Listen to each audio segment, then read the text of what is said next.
When we look at Thoreau's own writings, how many of you thought he wrote like he was a transcendental hero? How many thought he didn't write like he was a transcendental hero? Does he have new ideas? First time he did. When you look at, if you take a look at Walden first, where I lived and what I lived for. A man is rich in proportion to the number of things he can afford to let alone.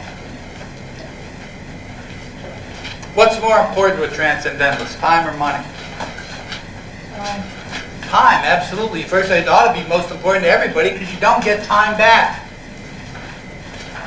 It's funny that now we measure, a lot of people measure how important they are by the fact that they have a cell phone and a beeper and 12 other things that people can contact them at all times now. In fact, increasingly, the workday has been expanded now to 24 hours.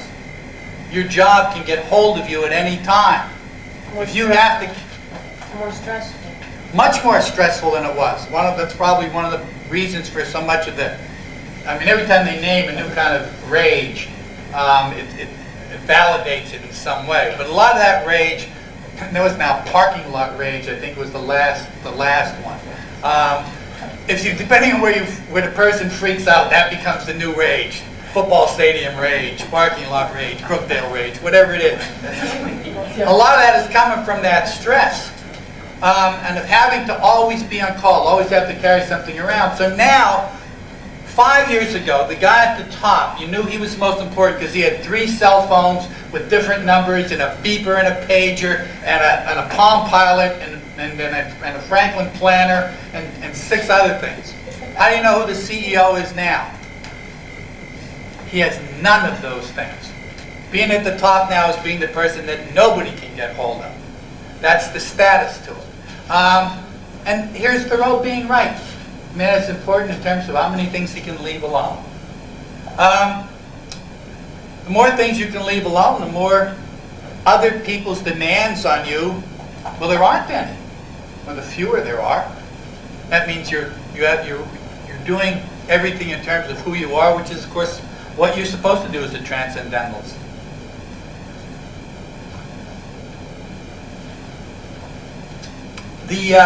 When he bought the farm, and he buys the farm from the people, how long does he own it? And not very long, that's an hour or whatever it is, and the farmer comes and says, oh, my wife's got seller's remorse, and will you take it back? And he says, I gave him the farm back and I gave him the $10 as a present. By that time, though, Thoreau had buyer's remorse. He was thinking, what he liked about the farm was that he used to be able to walk across it and think how beautiful it was and how nicely kept up it was. Well, what happens now that he's bought it? He's got to keep it up. Now, instead of being a pleasure, it's become a job. And as soon as he buys it, he starts to realize, wait a minute, this just didn't happen. Somebody had to work really hard to make it look this good, and now it's going to have to be me. So all the time I had for walking through it, now I'm not going to have anymore. So he's overjoyed when the guy comes and wants his farm back. Because now Thoreau can enjoy the farm. And it doesn't cost him anything. And most of the stuff that Thoreau enjoys doesn't really cost him very much anyway.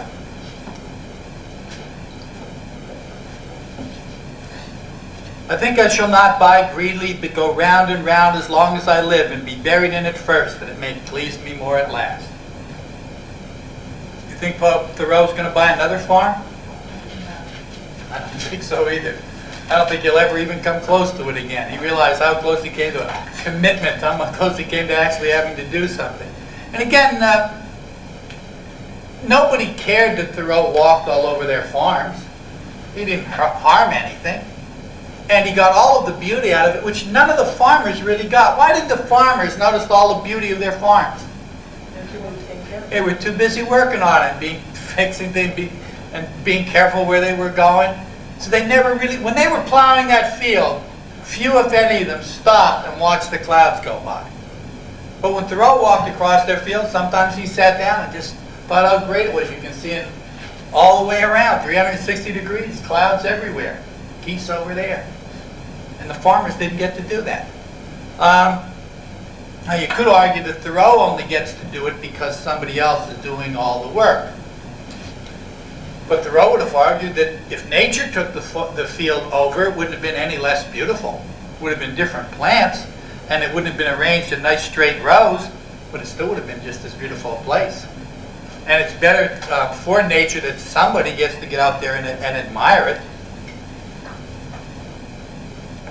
And you notice in that he gives you a lot of descriptions of the way the world is, the pond and the woods and the surroundings of Concord generally. And he does that again to try to encourage you to go out there or to go out into your own woods, because if you sit down, you'll have a transcendent experience.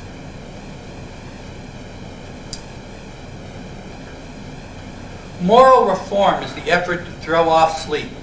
The millions are awake enough for physical labor, but only 1 in a million is awake enough for effective intellectual exertion. Only 1 in 100 million to a poetic or a divine life. To be awake is to be alive. I have never yet met a man who was quite awake. How could I have looked him in the face? Well, what does Thoreau mean by that?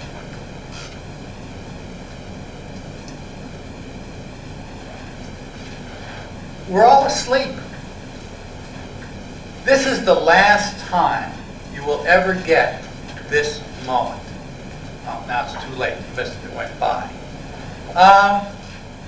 Every moment in your life is the last time you get that moment. And yet, we squander them like there's an infinite supply. Everybody acts like they're going to live forever. And they're going to be young forever. And whatever is happening to them now is the permanent state of affairs. And so we sleepwalk through it. How many of you came to Brookdale on the same road that you came to last week? How many of you are sitting in the same seats you were sitting in last week? The road looks different from up here, or from over there, from over there. And yet, we don't take advantage of it. Most of the time, we're awake. Generally, if you have a near-death experience, you almost crash your car. And while you're sitting on the road waiting for the blood to come back to your heart, everything lights up. You're incredibly aware of everything around you. For the next day or two, you live your life with complete attention. And then what happens? Back to normal. You go back to normal. You go back to sleep. You go back to sleepwalking, doing everything as a routine. And you think, for that day or so, you think, I'm going to cherish every day I have from now on. But it's so hard to stay awake. That's why Thoreau says, if I never met a man who was completely awake, and if I did, how could I have looked him in the eye? Because even Thoreau, who knows that most of us sleep, and knows that he's asleep most of the time, nevertheless goes back to sleep. Goes back to sleepwalking through his life. Staying awake is the hardest thing there is, because it requires a continual awareness of things. And that's very, very difficult, if not impossible, to maintain. That's why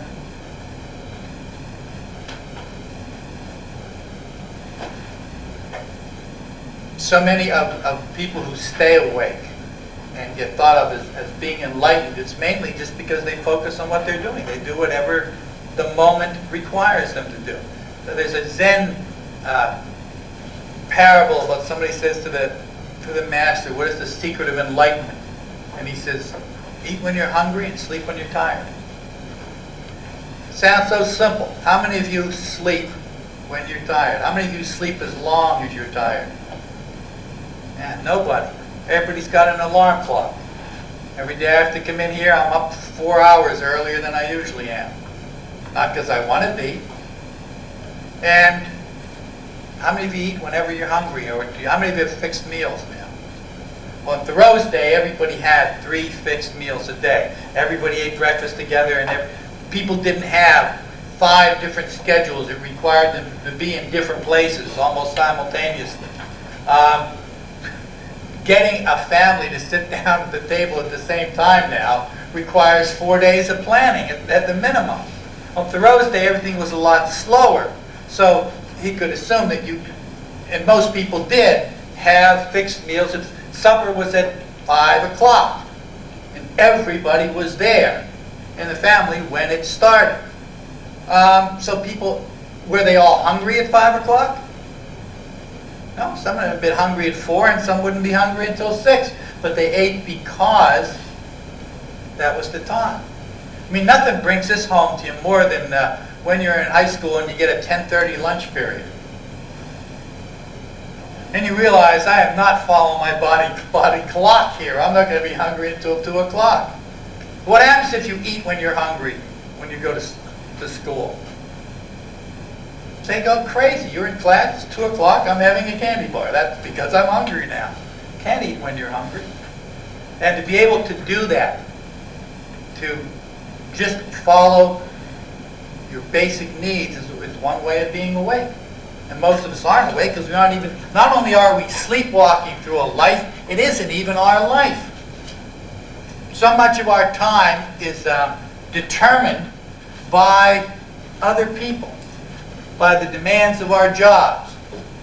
Now, you might say that it was pretty easy for Thoreau to make this kind of a statement since he didn't have any job.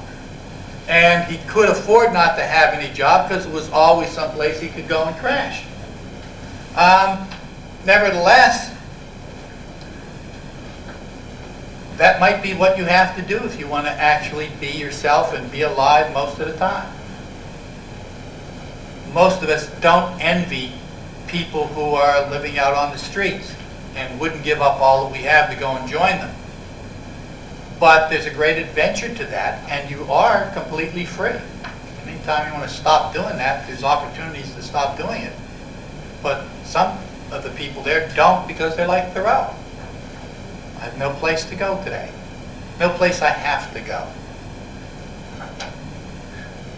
When Americans go on vacation, how many of them just have 7 days to do nothing?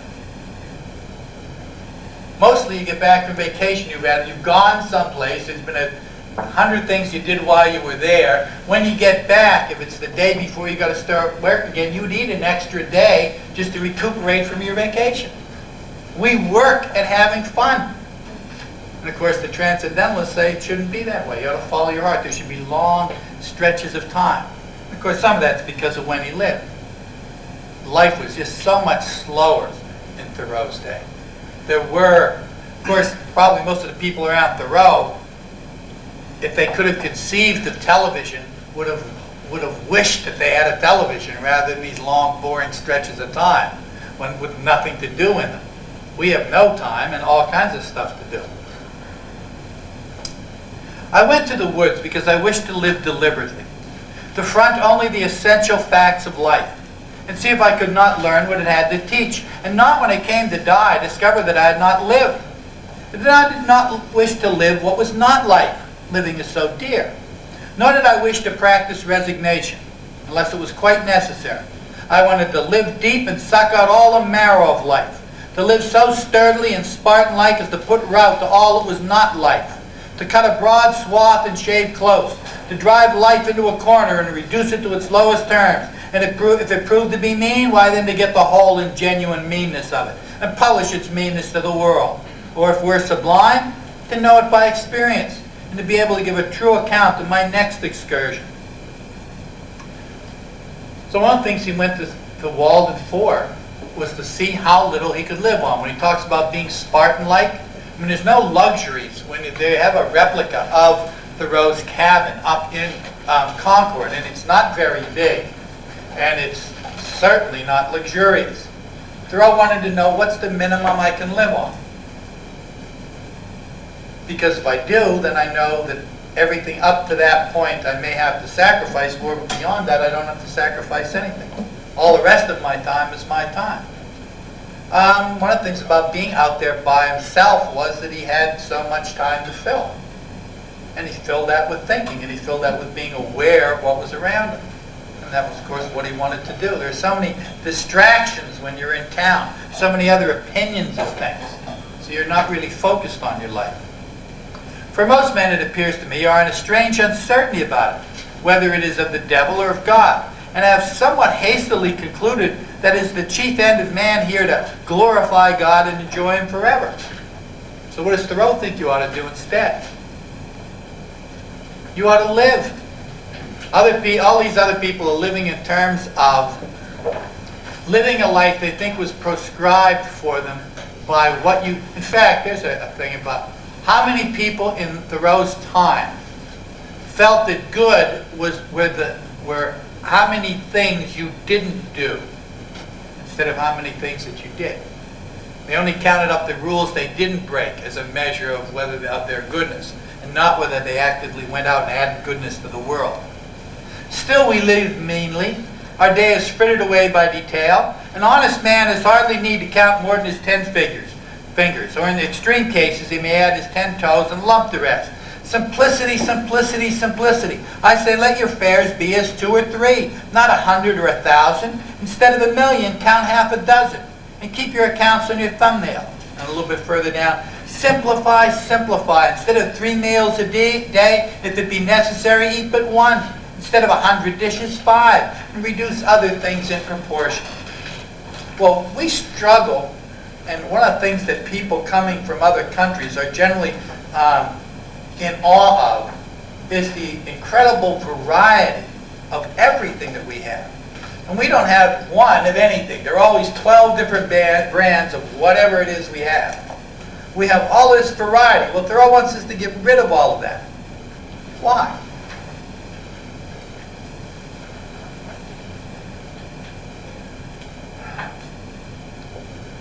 How many of you have kids?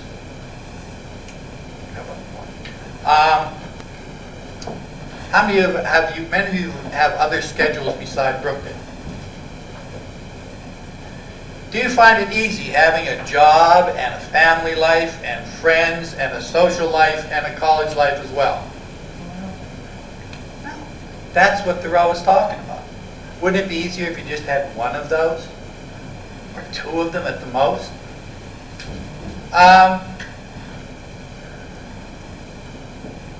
Frantic activity is not the same as life. And Americans now seem, Thoreau would be appalled at Americans now, because we're about as active as you can get.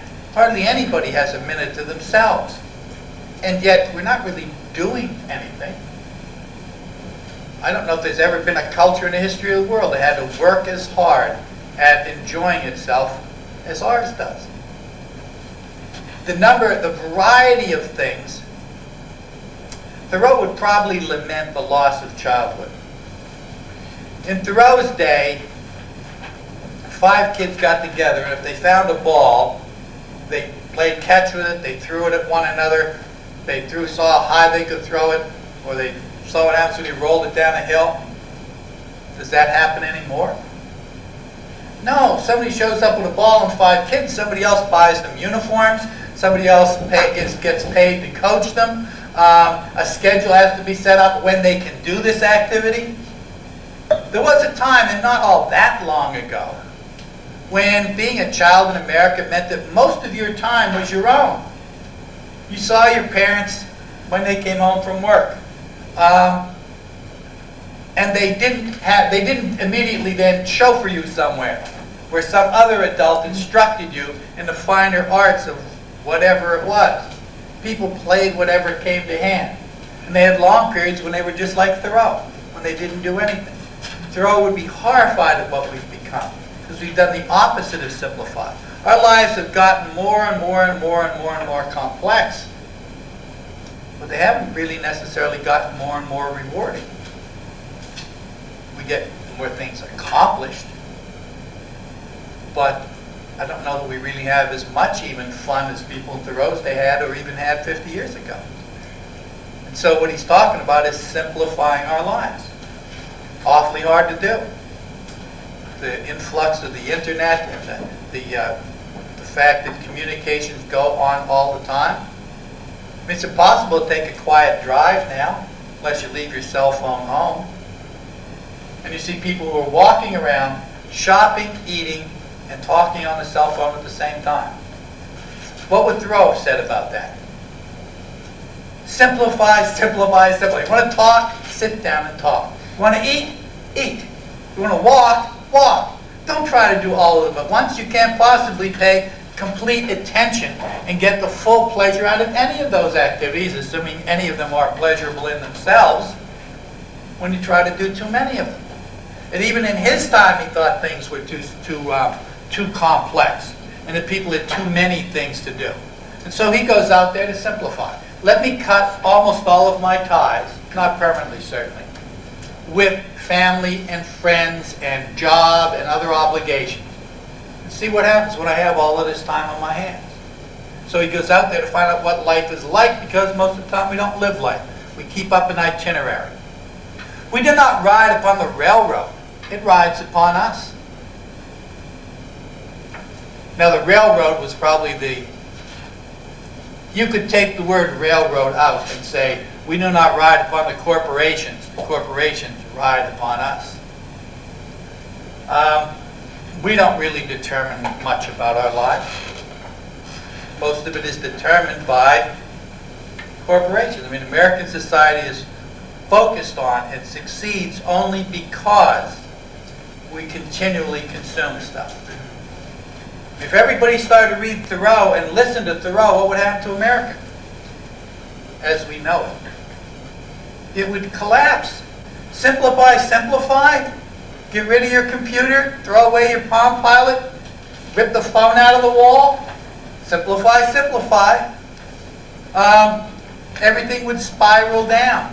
And yet, it's not that buying stuff and having stuff is that important, except in economic terms, and that's only important for the corporations. So Thoreau, when he talks about the railroad, he's really talking about big business. Big business makes us want stuff. I mean, remember, the focus of a television show is not entertainment. What's the purpose of a television show?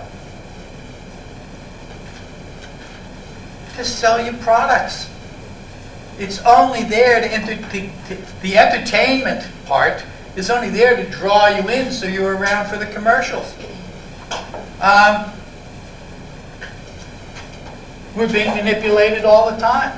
And Thoreau could even see with now. His thing about the railroad is, you want to go to Boston at noon because you like to sleep till noon. Well, you can't, because the train only goes at 8 a.m. So you don't get to go when you want to go, you get to go when the railroad wants you to go. And the railroad, of course, influences business, influences government. Government makes laws, it determines how people work and how long they can work and what kind of things they have to do. And all that goes back to the railroads. Did you ever think that those sleepers that underlie the railroad, each one is a man? An Irish man or a Yankee man. The rails are laid on them and they are covered with sand and the cars run smoothly over them. They are sound sleepers, I assure you. And every few years a new lot is laid down and run over. So that if some have the pleasure of riding on a rail, others have the misfortune of being ridden upon. Boy, Karl Marx will love that. Now think of how those railroads were built. Picks and shovels and dynamite.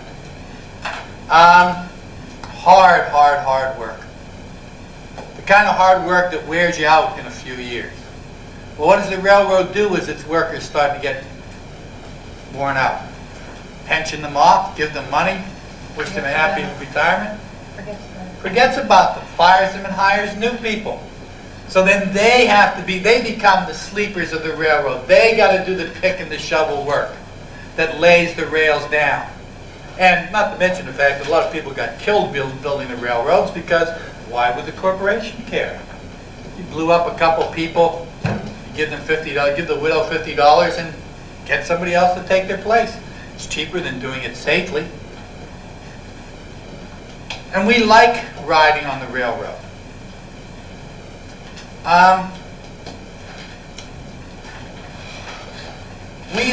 Americans use up 2/3 of the world's resources. The third world lives in a continuing poverty because of us. We like them poor. We like them poor because then their raw materials don't cost us much and we get to have all the good stuff. How many of you would give up all of your good stuff so that people in the third world could have their standard of living rise? One or two. I haven't seen that many since the 60s. It's usually I get nobody now. Everybody is a Reagan Republican. But actually, I'm in the same boat. I wouldn't give up my computer to make things easier somewhere else in the world. But I recognize that my, well, you certainly couldn't call it affluence. Unless you compare it to the way 90% of the population of the world lives. I mean, the poorest people in America would be rich in a great many other places. But what we have, what material things that we have, come from the misery of other people. That's what it means. Some of us ride on the railroad, and we ride on it. We ride on the backs of the laborers who built it and continue to build it, and whose labor was used up and got next to nothing for it. So that you have to recognize that all the things that give you pleasure come at the cost of somebody else's pain. And there's a point where some people just say, I can't do that anymore. It taints everything I have, that the fact that I'm happy means somebody else has to be made incredibly miserable. I like these sneakers. How many of you know whether your sneakers were made in sweatshops or not? Most of us don't, because we don't want to know. I mean, most of us don't go to the shoe store and say, do children make these? Were they working 15 hours a day? A little stain there. Is that little kid sweat? I don't want these sneakers then. I can't wear them if I know they came at the price of somebody else's misery. We don't want to know. That's why Thoreau disturbs people. Thoreau says when you ride on the railroad, it costs lives to build this railroad. Your pleasure comes at the price of somebody else's pain. Which is probably why I didn't ride on the railroad all that much. I'm glad to know that it takes a gang of men for every 5 miles to keep the sleepers down and level in their beds as it is. For this is a sign they may sometime get up again. We put up with the railroad riding on us. We put up with being underpaid for what we do. And that we're underpaid so that some very tiny few people can get to waste huge amounts of money for their pleasure. But since we're not innocent ourselves of living on the misery of others, maybe that's what makes us lie down. But Thoreau says every once in a while they get up and they go on strike and they refuse to work for the railroad at the railroad's rate. But you end up working at their rate sooner or later anyway. Let's take a break until 8:30 or so, and then was there anything I was supposed to get in my office?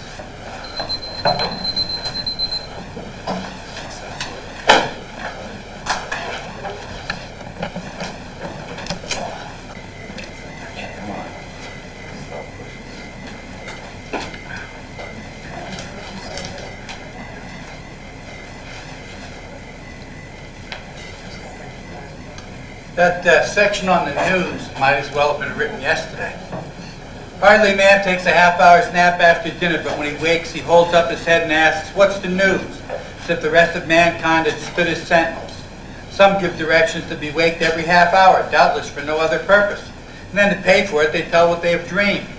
After a night's sleep, the news is as indispensable as the breakfast. Pray tell me anything new that has happened to any man anywhere in the globe. And he reads it over his coffee and rolls that a man had his eyes gouged out this morning on the Wichita River. Just as applicable now as it was when Thoreau wrote it. The news is still all violence. I mean, if you talk, the fact that there are more than one 24-hour-a-day news channel. You know, no matter how many things happen or don't happen in a day, the regular news is always 1 hour. Does that make you think maybe they're manipulating things? So that sensationalism that we accuse the press of now, which it's certainly guilty of, was just the true in Thoreau's day. Up to that point, it's the kind of insight that any social critic might have had. Where Thoreau is really the transcendentalist is the rest of that line. Never dreaming that he lives in the dark, unfathomed mammoth cave of this world and has but the rudiment of an eye himself. That we don't really see what's going on. In other words, he takes this fact about American society the guy has his eyes gouged out, and turns that into a metaphorical fact, the fact that we don't really see what's going on anyway, that we don't pay attention to what's happening in the world. So the fact that he takes it one step further and makes a philosophic point about it is something that makes him a transcendentalist. To a philosopher, all news, as it is called, is gossip. And they who edit and read it are women over their tea.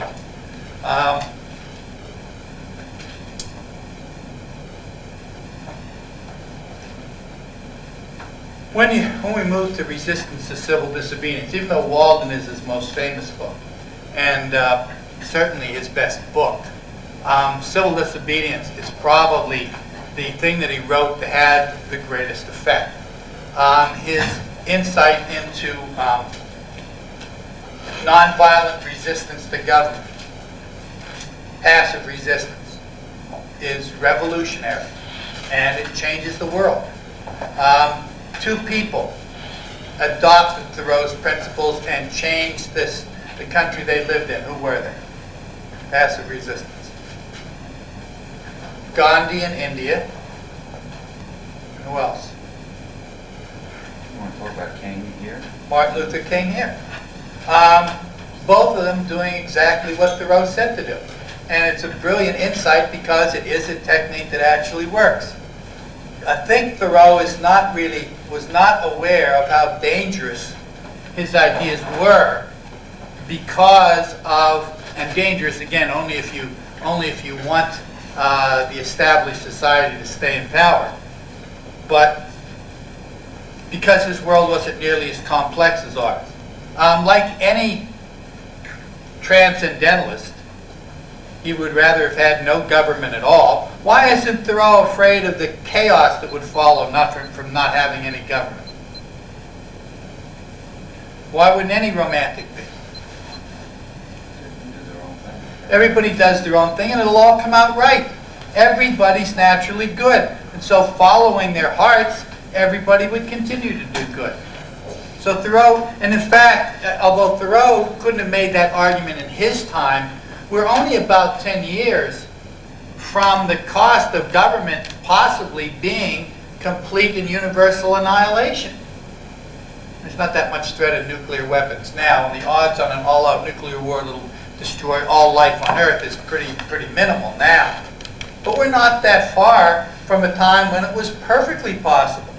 And that could not have been accomplished without governments. If we got rid of all governments and all laws, maybe the world would turn into chaos with a bunch of homicidal maniacs going around murdering everybody they came across. But if they murdered 10 people a day for the whole of their lives, they couldn't possibly have killed as many as a nuclear war would have. And they certainly wouldn't have wiped out all of the wildlife as well as all the natural life.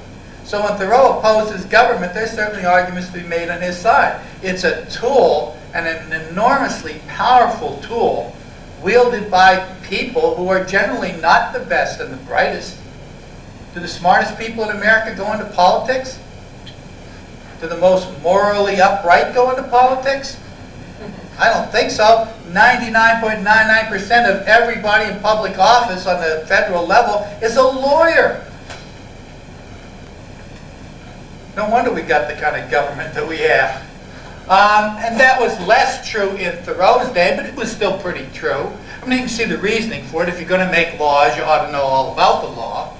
But Thoreau would probably have argued it would have been a lot more important to know about justice. So when Thoreau says he'd rather have no government at all, he's serious about it, and he may not be as crazy as he sounds. Government is a liability. He says a lot of things about government in this essay, which at a time when, again, people had an idealized view of America, this wonderful romantic ideal of what America was, they confused what America intended to be with what it actually was. And they didn't want anybody pointing out the discrepancies between the two. And Thoreau does just that. And that whole idea of America as this sacred ideal, Thoreau doesn't buy into it all. The American government, what is it but a tradition, though a recent one, endeavoring to transmit itself unimpaired to posterity, but each instant losing some of its integrity? That's a brilliant insight. In other words, the function of government is to stay in power. What's the function of the bureaucracy? Let me put it another way. If I pay you $100,000 a year to get rid of poverty, what is the last thing you will ever do if you have any sense? Get rid of poverty, because then you're going to be out of a job. And of course, that's what the bureaucracy does. The bureaucracy keeps itself in power. The vast bulk of what the apparatus of government does is shuffle paper. A great river of paper flows all around the state and back to Trenton, and then it flows from there all around the country. And it's the same big river of paper, keeping records of stuff that was done that never needed to be done in the first place. And once you set up a government, the government's sole purpose becomes to stay in power, to stay a government. And it sets up a bureaucracy to perpetuate that. Well, that's a brilliant insight. People thought that government was a tool. But Thoreau says government is an entity in itself. It almost becomes a live thing. And once you create it and you bring a government to life, any kind of a government, but particularly a democracy, but any kind of government, it will then thereafter strive continually to stay alive, to continue as a government. The real business of government is staying in business. And Thoreau thinks, of course, that we can do entirely without any government at all. But we ought to at least recognize that not only does it really not set out to do good things for the people, it sets out to stay in business, and it will make any compromise, any expediency necessary to do that. The longer the government is around, the less integrity it has.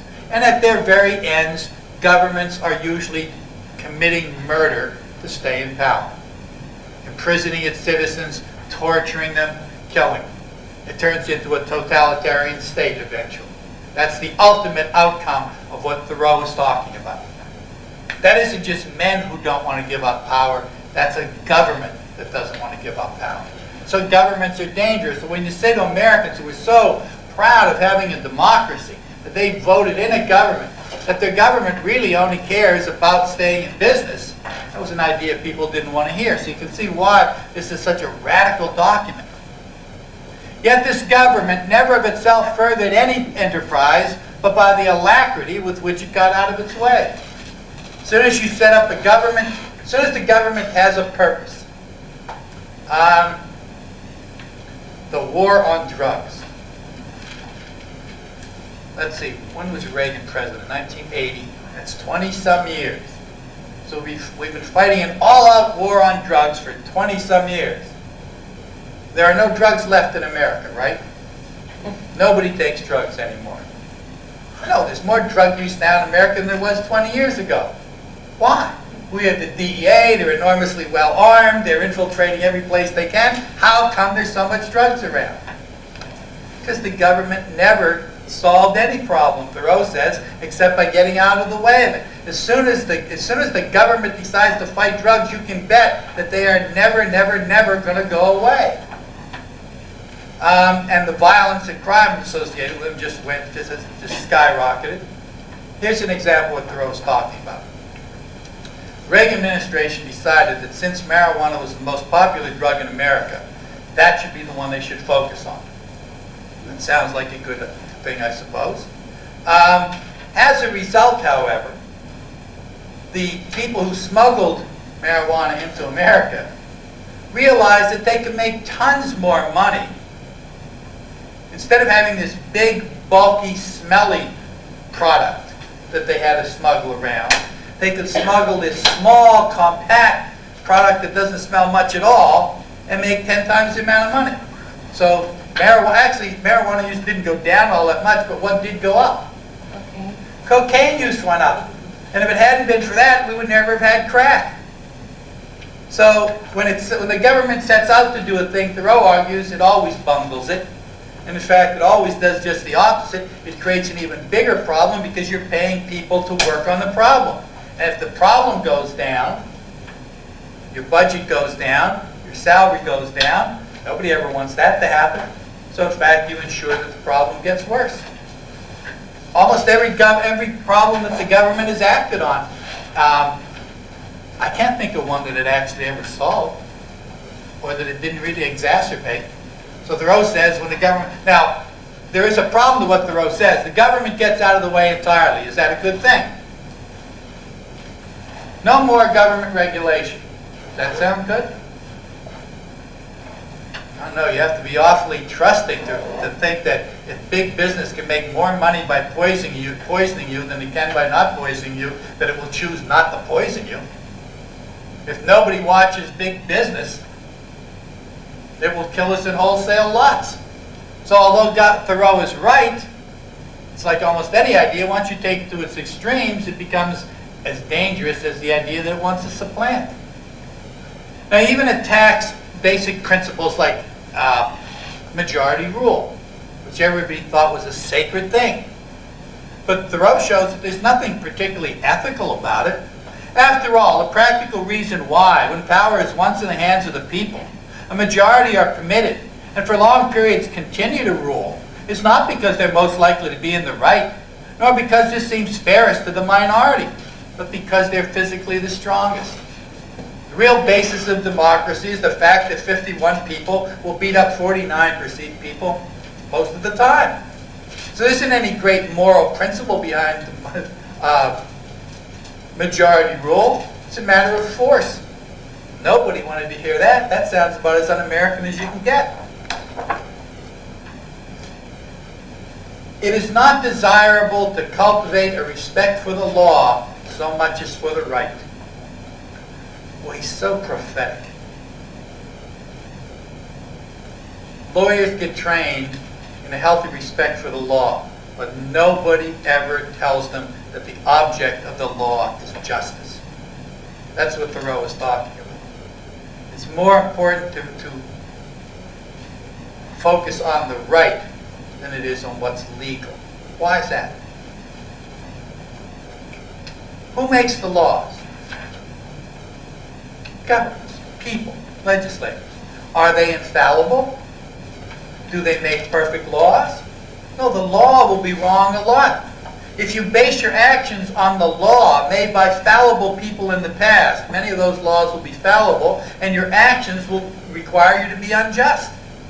But if your focus is what I'm doing just or not is what I'm doing legal, then you won't be a tool of injustice. All of these ideas come back in the 60s. The hippies all read Emerson and Thoreau, and they certainly read Civil Disobedience. And Thoreau's insights were just as valid now as when he made them. The mass of men served the state thus, not as men mainly, but as machines with their bodies. They are the standing army and the militia, jailers, constables, posse comitatus, etc. In most cases, there is no free exercise whatever of the judgment of the moral sense.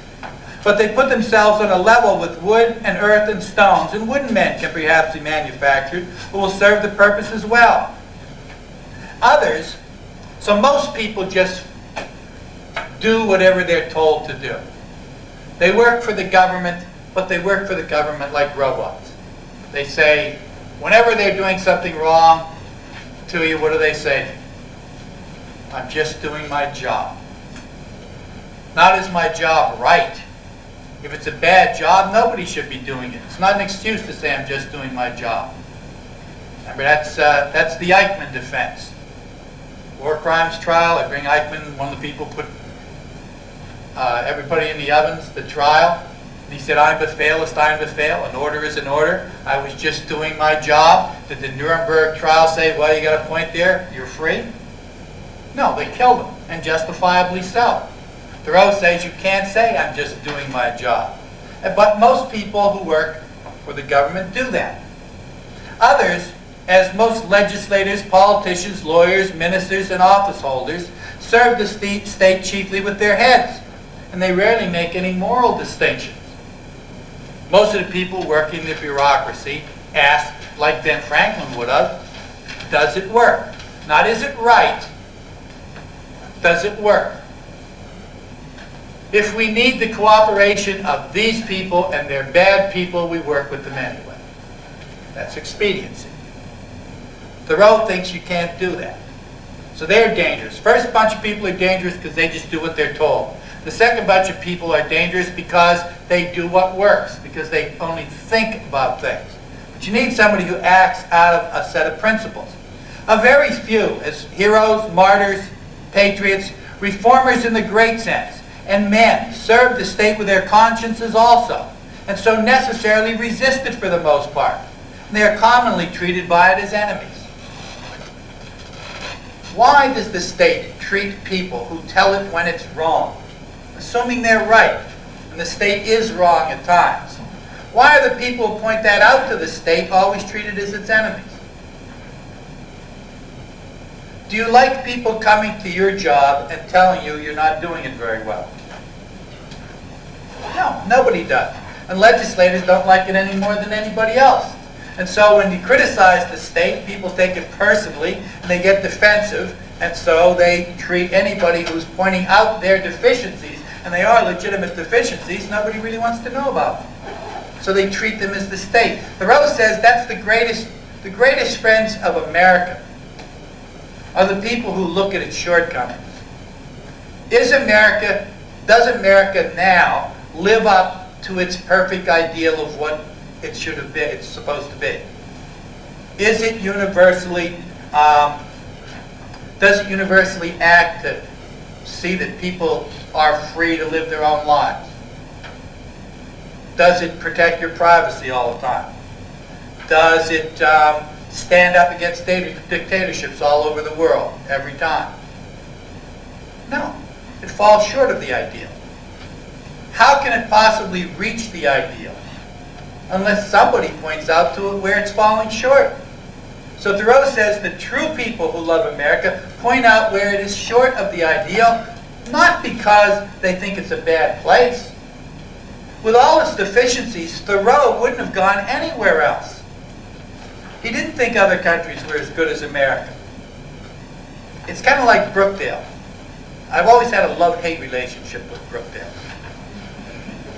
When I compare it to what it was supposed to be, I hate it. When I compare it to almost every other place I've been, I love it. It's a much better place than most places, but it's fallen so vastly far short of its ideals. And that's the position that Thoreau is in. Thoreau sees what America was supposed to be. I mean, the land of the free, and there was slavery, and women couldn't vote. And there were all kinds of injustices being carried out all the time by the government. And he pointed those out, because when he compared America to what it was supposed to be, it fell woefully short. But he believed that it could be made into that ideal. Transcendentalists are, after all, romantics at heart. If you really thought that it couldn't be made any better, you'd say, well, this is not very good, but it's the best available. And you'd have to have a Franklin kind of response to it. But as a romantic, Thoreau looks at America and says, boy, there's some serious shortcomings here. But of course, whenever you say to the government, there's serious shortcomings, the government treats you like an enemy. Like only your closest friends will tell you what your flaws are. Not because they want to gloat over your flaws, but because they think that you can amend them and become a better person. Well, the country can never reach the ideal unless somebody points out that it's not there already. How does it become a man to behave towards this American government today? I answer that he cannot, without disgrace, be associated with it. I cannot for an instant recognize that political organization as my government, which is the slave's government also. You could have seen that written 100,000 times a day in the 60s. They said the same thing that Thoreau said. When the government does bad things, you can't go along with it. You can't even recognize that it's your government anymore, and that's one of the things that happened in the 60s. A whole lot of people said, this is not my government. This is not America. That's why they talked about America with a K instead of a C. It was the America that was not the America with a C, was the American ideal, what we were supposed to be. We weren't supposed to be fighting wars, imposing our political system on other people. So Thoreau would have been perfectly happy to come back in the 60s, and it's why he was such a mainspring of political thought. If I have unjustly wrested a plague from a drowning man, I must restore it to him, though I drown myself. This people must cease to hold slaves and to make war on Mexico, though it cost them their existence as a people. You have to do what's right. You can't say it's not expedient to do that. The country will fall apart if we do that. Thoreau doesn't accept that you can justify any injustice by saying it's a practical necessity. If America has to collapse because it did the right thing, what does Thoreau say it should do? The right thing. If we have to end up with an enemy power on our border in Mexico, or make war on Mexico, then we have to put up with an enemy power. Can't make war. What did he have against the war on Mexico? What did he have against the war in Mexico? Was it an equal war? Were the Mexicans as strong as us? No, it was a war we could win in a very short period of time. We had no justification for going into it, no moral justification. Mexico was not threatening to attack the United States. We were in no danger from Mexico. We went there for American interests, largely American expansionist interests, for political reasons, none of which Thoreau thought was legitimate. That's what he hates about a government. The government decides it wants more land, it takes it from wherever it has it in the beginning. But when the government sets out to steal land, it does it on a scale no individual can come close to. It's an incredible danger. If the government doesn't act morally, we're really in trouble because it has resources that no individual has. We can't stand up against it individually. Now, Americans, remember, thought voting was a wonderful thing. They were very proud of being able to vote, of electing a new government, of having a transition of political power without bloodshed, and being able to do that repeatedly. Nobody had successfully done that ever in the history of the world. So they were pretty proud of it. And look what Thoreau says about voting. All voting is a sort of gaming, like checkers or backgammon, with a slight moral tinge to it. A playing with right or wrong, with moral questions. And betting naturally accompanies it. Even voting for the right is doing nothing for it. It's only expressing to men feebly your desire that it should prevail. What's the problem with voting if you're a transcendentalist? You can't go along with the majority. If you're right, you're a majority of one. Most of the time, I don't know, are most people right most of the time? Is the majority usually right? I don't know. I'd like to believe that, since I like the idea of a democracy. But the majority has made huge mistakes in the past. I mean, if you think of the kind of things that were that most people believed in 30 years ago, or 50 years ago, or 75 years ago, you got to say most people are wrong most of the time. So putting them in charge is kind of a scary business. If you abide by whatever it is the majority of people decide to do. Thoreau doesn't do that. Thoreau says we all have to follow our hearts. So voting, besides voting, doesn't really matter that much anyway. All you do is elect somebody not to do what you want them to do. There's no obligation for a politician to live up to the campaign promises they made, and few of them ever do. They don't feel morally obligated to do that. If you want to change things, how does Thoreau say you should change them? By changing government? No, by taking matters into your own hand. Thoreau was the first real political activist that we had. There were plenty of political theorists before him, but he's the first one that says you have to go out and do something. He's also got those kind of insights that are almost metaphysical, in that they go beyond what anybody else is thinking. Now, the argument is between states' rights and the Union. Do the states have the right to secede? The states argued that all rights not specifically given to the government still belong to the states. So that's where political thinking is. Thoreau takes it a step further. He says then, if that's true, then all rights not specifically given to the state still belong to the individual. And if the state can secede from the Union, then the individual can secede from the state. Some are petitioning the state to dissolve the Union, to disregard the requisitions of the President. Why do they not dissolve it themselves, the Union between themselves and the state, and refuse to pay their quota into its treasury? Do they not stand in the same relation to the state that the state does to the Union? And have not the same reasons prevented the state from resisting the unions, which prevent them from resisting the state? That is, the states haven't seceded because they're afraid that the government will come by force and make them. He says, and that's what keeps people from seceding from the state.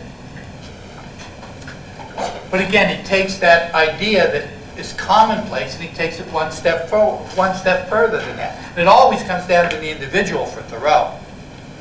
Unjust laws exist. Shall we be content to obey them, or shall we endeavor to amend them, or obey them until we have succeeded, or shall we transgress them at once? So what's Thoreau's answer to that rhetorical question? Disobey them at once. Transgress them at once. If you obey them for any length of time and you know they're bad law, you're condoning them. You're no longer part of the solution, you're part of the problem. If you obey them, you legitimize them.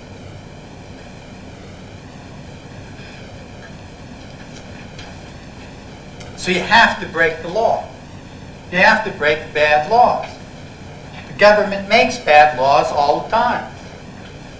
People keep obeying them and electing new officials. Thoreau says that's pointless. You have to break the law right now. If enough of us break the law, there's nothing they can do about it. And this is his... He always managed to see these contradictions. Like, for example, if a man who has no property refuses but once to earn 9 shillings for the state, he is put in prison for a period unlimited by any law that I know, and determined only by the discretion of those who place him there. But if I should steal 90 times 9 shillings from the state, he is soon permitted to go at large again. If you don't pay your taxes, they put you in jail forever. But if you steal that money, you only go to jail for a limited time if you go to jail at all. If you stand up to the judge, he can put you in contempt and there's no limit on how much time he can send you to jail for. But if you shoot somebody, if you murder somebody, there's a limit on how long you'll serve. With time off, it's down to about 7 years now, I think. It's about all anybody serves for murder anymore. And yet you can go to jail for unlimited. And if you look at the penalties and the crimes, largely they're unjust. So you have to break those laws. If it is of such a nature that it requires you to be the agent of injustice to another, then I say break the law. Let your life be a counter-friction to stop the machine. Sounds like Mario Savio in the 60s. Throw your body into the machine. You have to make the machine stop working. How do you stop? And you notice he has a mechanism for this. How do you stop the government? And it's a brilliant insight. What does the government run on? It runs on money. Where does it get that money? From us. You want to stop the government? Don't give it any more money. That's as if that's not brilliant enough. And this is where he makes the real insight. When the government comes for its money, should you take arms against it? No, you should go to jail. Under a government that imprisons any unjustly, the true place for a just man is in jail. So when the government comes to put you in jail, you should go. That's passive resistance. Plenty of people in the past that said, don't pay the tax, it's an unjust tax. That's how we got here. The tea tax, it's an unjust tax. Don't pay the government's tax. When it comes to collect it, shoot them. That's the American Revolution. Thoreau says, don't pay the tax. When they come to collect it, go to jail. Well, how can you win that way, going to jail?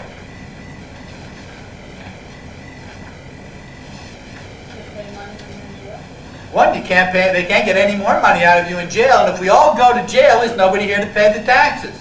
And they can't possibly put us all in jail. And so the government, if enough people refuse to give the government money to do something, it can't put us all in jail. So it will have to change its ways. That's a brilliant insight. And of course, that's the one that Gandhi and Martin Luther King picked up. Actually, Thoreau sounds more like Malcolm X here. A minority is powerless when it conforms to the majority. It's not even a minority then. But it is irresistible when it clogs by its whole weight. If the alternative is to keep all just men in prison or give up war and slavery, the state will not hesitate which to choose.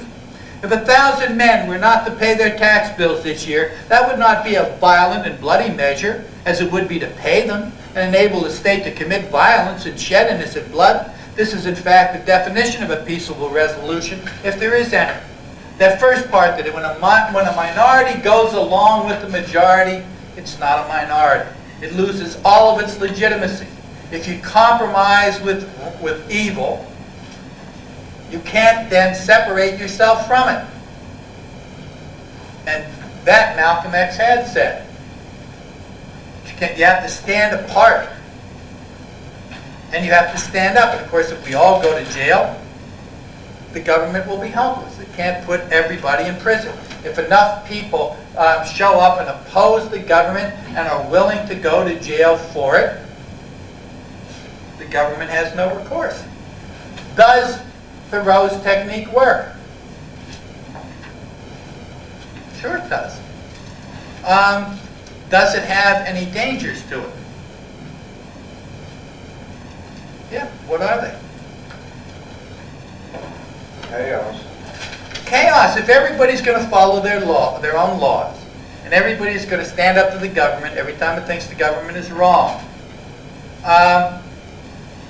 you can bring the government down. You can bring things to a halt. In Thoreau's day, in order to make the government grind to a halt, you would have had to have so many people that it would have been so obvious that the government was in the wrong. The government would have had no choice but to mend its ways. But Thoreau didn't see a society as interconnected and as interdependent as ours is.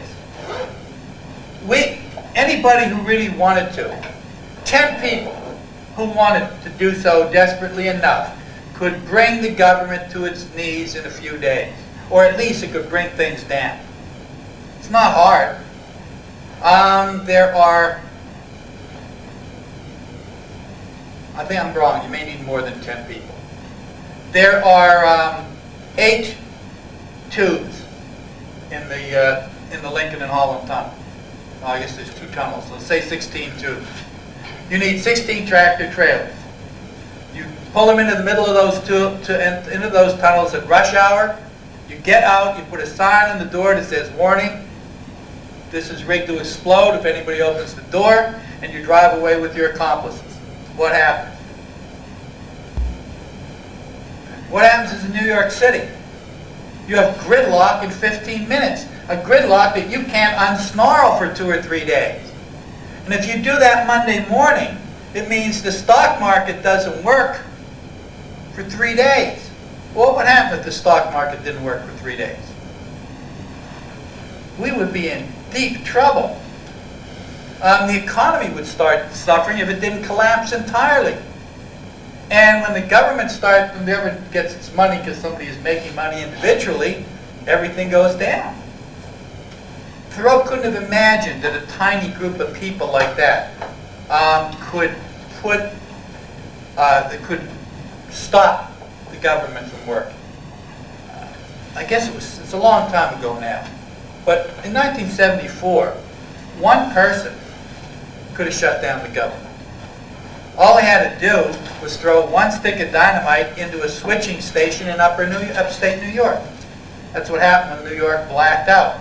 Well, there was at that time 2 places that if they had gone down, the power in the East Coast would have been out for 2 weeks. What would happen if you shut off the power in the East Coast for 2 weeks? Don't forget, the East Coast includes Washington. Birth rates went up. Birth rates went up, which caused more problems. It becomes very difficult to police, to keep even the traffic flowing for 2 weeks.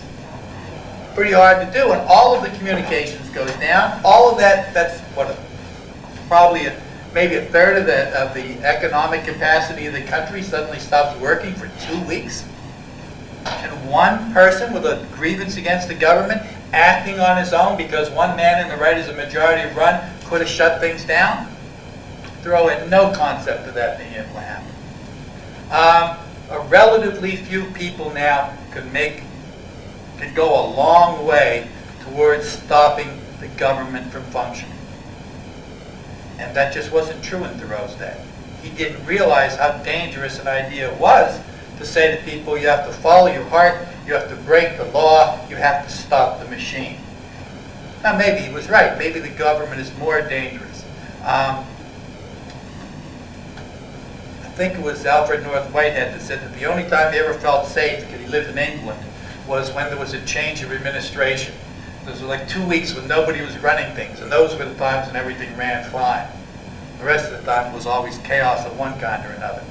And Mark Twain said, no man is safe while the legislature is in session. So the legislature does nothing but make laws, and since the laws are generally for the benefit of the few, everybody else ends up being their victims. Thoreau's idea of passive resistance. Now, it doesn't mean it's necessarily used for bad ends. Passive resistance was used for good ends.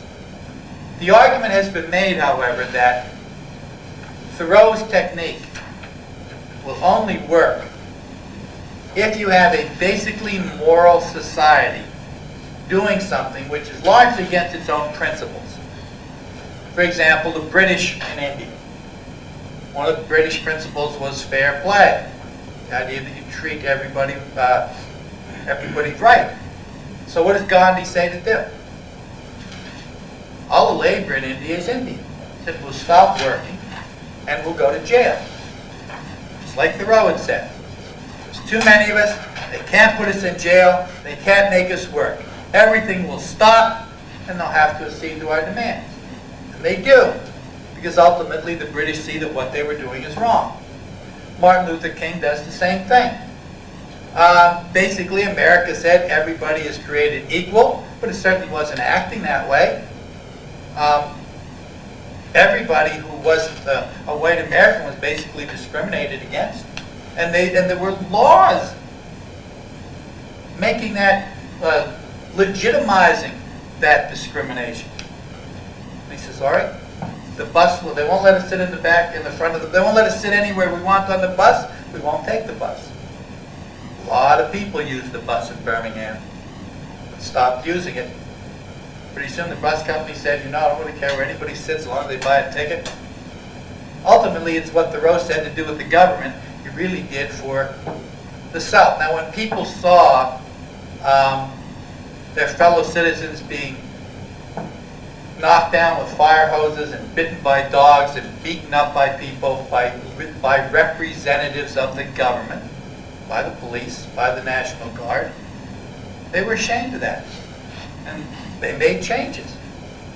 But could you do that in a totally immoral society? Could you do that in the Third Reich?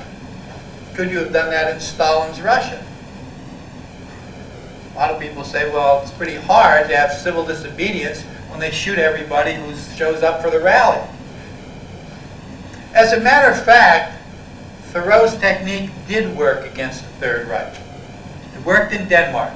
When the Nazis took over Denmark, they went on the radio and they said, tomorrow morning, Every Jew in Denmark will wear a yellow six-pointed star. As soon as the Nazis went off, the king of Denmark came on. He said, tomorrow, every Dane will wear a six-pointed star. And the Nazis said, well, we don't know who to shoot, we don't know who to imprison, we don't know who. What can we do? They didn't, this was a conquered people. Managed to do that. Because this technique does work. And it especially works in a society which is basically moral but doing something which it knows to be wrong. It's brilliant of Thoreau to have these insights, to see that far ahead, and of course to make the changes that he makes.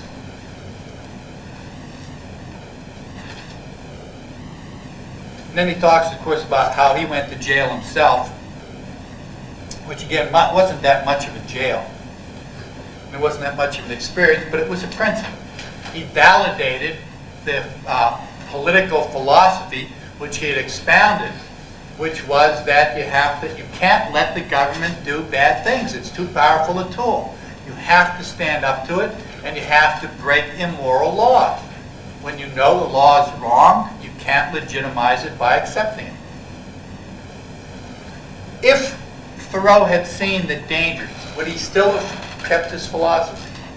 If you showed him how, that's another thing. I don't think Thoreau, in Thoreau's day, there was a fairly wide spectrum of political dissent and social dissent.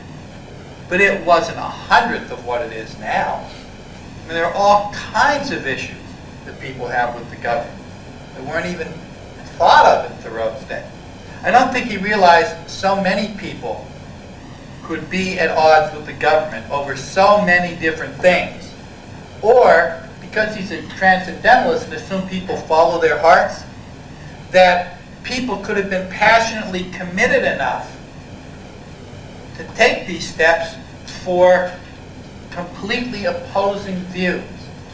In other words, it doesn't matter what political issue you take now in America, there are people on both sides willing to do whatever it takes to see that what they believe is the right is accomplished. And you've got to either praise Thoreau for that, or you've got to castigate Thoreau for that, because he's the one that made it popular that you have to follow your heart. And you have to do whatever action is necessary to stop the machine of government from functioning until it stops being unjust. Well, if you could show him the outcome of his philosophy, do you think Thoreau would have backed off? No, I don't think so either. Thoreau would have said, yeah, there is a problem, and shutting the government down, a lot of people could shut it down, and their reasons may not be legitimate, but the government is a bad thing to begin with. If the government is doing things that are wrong, we ought to be able to secede from it. That's what he had said earlier. And when he comes to the end of his essay, he says the same thing. The authority of government, even such as I am willing to submit to, for I will cheerfully obey those who know and can do better than I. And in many things, even those who neither know nor can do so well, is still an impure one. To be strictly just, it must have the sanction and consent of the governed. It can have no pure right over my person and property but what I concede to it. Further down, there will never be a really free and enlightened state until the state comes to recognize the individual as a higher and independent power, from which all its power and authority derived, and treats him accordingly. In other words, there'll never be a really free government, and there'll never be a just government until people voluntarily subscribe to it. If a thing was good to do, you probably wouldn't even need to make a law about it. There is no law to keep you from banging your head on the wall. But very few people do it. You don't need a law for that. Thoreau would have said basically that when the government realizes that when it does an unjust thing, people are just going to say no and walk away, the government will stop doing unjust things. But you have to remember what a chauvinist, not a male chauvinist, just a chauvinist, my country right or wrong, Thoreau really was. I mean, Thoreau didn't really understand that America existed within a worldwide community. That's a big difference now when Thoreau was around. I mean, we weren't a world power. Now we are the world power. And so our actions are impinged on by other governments all the time. Thoreau had no concept of that. If America became a moral government, which it is so far from that it's laughable, but if it became truly moral, the way Thoreau would have wanted it to, what would happen to us? Would we thrive economically? Would everybody want to follow our example, and would all of the totalitarian countries disappear overnight? Probably not. But because he's a transcendentalist, because he's a romantic, because he believes in the ideal, Thoreau thinks that would actually happen. Since you've read Franklin, you may have some doubts. How many of you think Thoreau was right? Just one. How many of you thought he was wrong? And the rest of you really didn't care that much. He's got good points that you should do. I mean, you can't, like you said earlier, you can't just throw yourself into that extreme. It seems to be the extremes where things break down. Thoreau certainly works up to a point, and the issue that he never addresses is, because he says take it to the absolute extreme, where is it that you stop? Where is it that you stop following your heart, or where is it that doing what you believe to be right acts to other people's detriment? And that never gets resolved. Anybody have any questions or comments on Thoreau? Okay, next week we'll get to Whitman, which I thought we'd do tonight, and we'll probably also get into Dickinson. We'll have the quiz on Dickinson. Okay.